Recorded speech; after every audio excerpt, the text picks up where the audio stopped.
आता पुढचं सांगतो, 5 मिनिटात संपवतो। या राज्यातल्या लोकांनी आता जागा होणं गरजेचं आहे।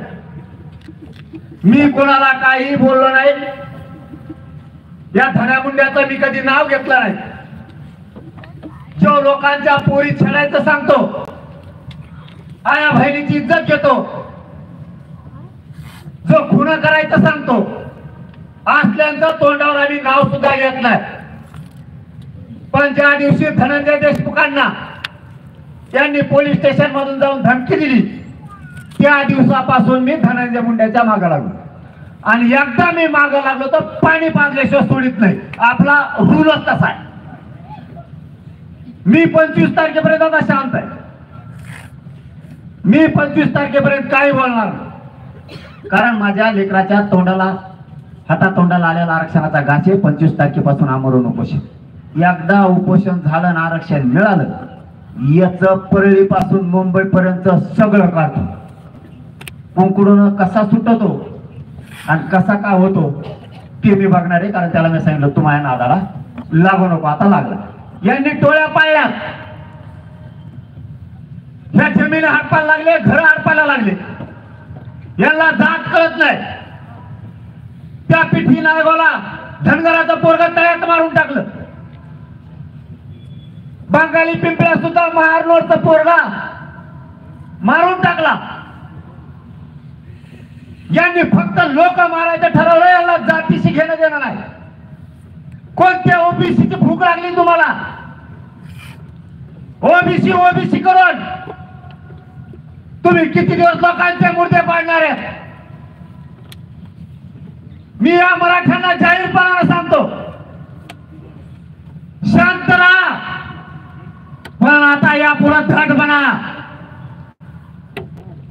कोणावरती हल्ला करायची गरज नाही, पण प्रत्युत्तर दिल्याशिवाय आता शांत बसायचं नाही।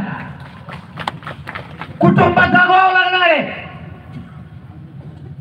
स्वतःच्या कुटुंबाचं तुम्हाला रक्षण करावं लागणार आहे, तुमच्या गल्लीचं रक्षण तुम्हाला करावं लागणार आहे, तुमच्या गावचं रक्षण तुम्हाला करावं लागणार आहे।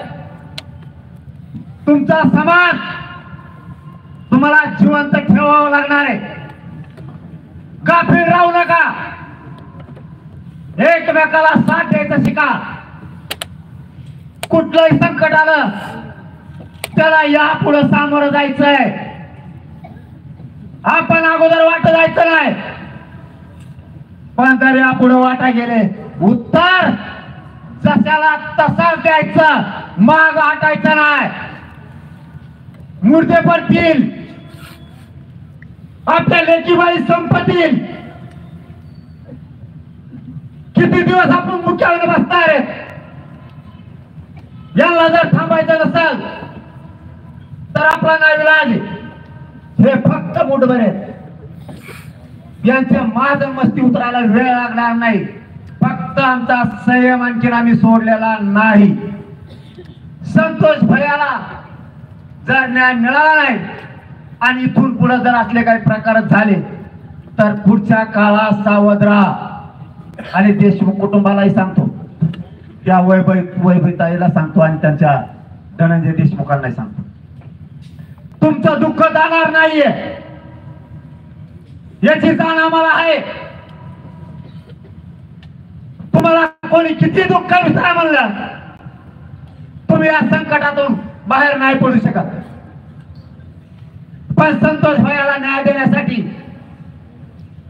तुम्हाला आता धीर धरावा लागणार आहे आणि धट व्हावंच लागणार आहे।